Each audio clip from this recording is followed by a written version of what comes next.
Most people in Western countries believe that the yoga they practice in modern yoga studios is an ancient practice with thousands of years of tradition behind it.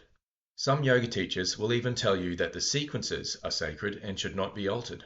But it only takes a little research to reveal the truth, that modern yoga is a modern invention, developed in the 20th century and commercialized in the West to appeal to the alternative cultural fashions of the time. This can be easily demonstrated, and by the end of this video, you'll see plenty of evidence for what I'm suggesting. Let's begin with the definition of the Sanskrit word asana. Most English-speaking yoga practitioners believe that the word asana means posture, but in fact, the word asana has a more specific definition, translating as seat or as a place to sit. As Mark Singleton, the author of Yoga Body, states, asana was rarely, if ever, the primary feature of the significant yoga traditions in India. And the scholar Norman Schaumann writes that a continuous tradition running all the way back to the medieval yoga texts cannot be traced, either in the practice of asanas or in a history of scholarship. This graph, provided by Ian Alexander, shows the evolution of yoga postures found in texts. As you can see, there were very few before the 20th century, when the quantity then began to increase rapidly. In the earlier centuries, the postures were mostly seated postures, hence the name asana. Standing postures developed much later, mostly in the 20th century. By the late 1800s, inspired partly by the European Theosophists' interpretations of Hindu scripture, and partly by the British government's fashion of interest in researching and developing physical training systems, a high-caste Indian aristocrat named Swami Vivekananda began to promote yoga as a holistic health system. By this stage still, the system was not yet resembling the modern yoga seen in Western studios. In the 1930s, the well-known yoga teacher Krishnamurti combined yoga with wrestling exercises and Western gymnastics to form his own blended style of yoga. He covered his sources, claiming to have learned from an ancient Indian text. When asked to show the text, he claimed it had been eaten by ants.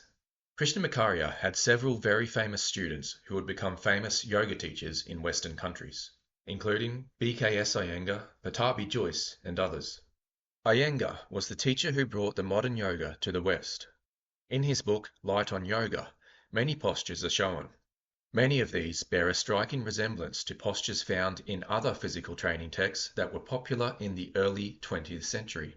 Here it is shown that several postures are identical to those found in Thomas Dwight's publication, Anatomy of a Contortionist.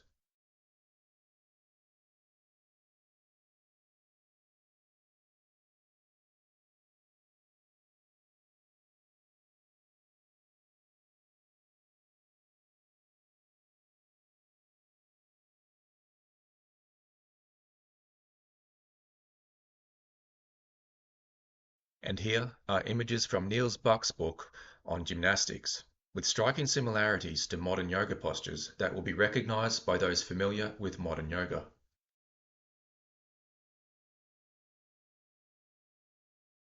During British rule, Scandinavian gymnastics and calisthenics systems were taught in Indian schools and YMCA facilities.